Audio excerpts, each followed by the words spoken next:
किसी कक्षा के 6 छात्रों की आयु वर्षों में निम्नवत है 13, 14, 18, 16, 19, 12। तो इनकी माध्यिका क्या होगी? सबसे पहले हम ये देखते हैं कि आंकड़े आरोही क्रम में है या ऐसे ही हैं। आरोही क्रम में नहीं है तो आरोही क्रम में रख लेते हैं। आंकड़ों को आरोही क्रम में रखने पर, आरोही क्रम में रखने पर, जब आंकड़ों को आरोही क्रम में रखेंगे सबसे पहले ये 12, फिर 13, फिर 14, फिर 16 और फिर 18 और फिर 19। 1 2 3 4 5 6 ये आ गया। अब हम देख रहे हैं कि ये जो है अभी देखना ये है कि सम संख्या में है विषम में है। तो ये 6 छात्र हैं, सम संख्या में है, तो सम संख्या का सूत्र होता है माध्यिका इक्वल टू माध्यिका। यहाँ लिख देंगे पदों की संख्या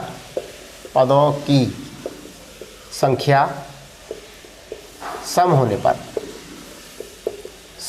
होने पर माध्यिका इक्वल टू n/2 वें पद का मान प्लस n/2 + 1 वें पद का मान और इसके बटे 2 ये बराबर यहाँ आ जाएगा।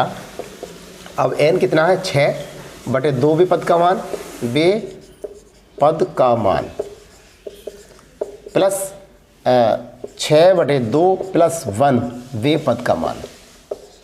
पद का मान और बटे 2। तो ये तीसरे पद का मान, 3वें पद का मान प्लस 4वें पद का मान। काट देंगे इसको और बटे 2। तो ये आ गया। तीसरे पद का मान कौन सा हो गया? 1 2 3। ये तीसरा पद है और ये चौथा पद है। तो 14 + 16/2 बराबर 30/2 बराबर 15।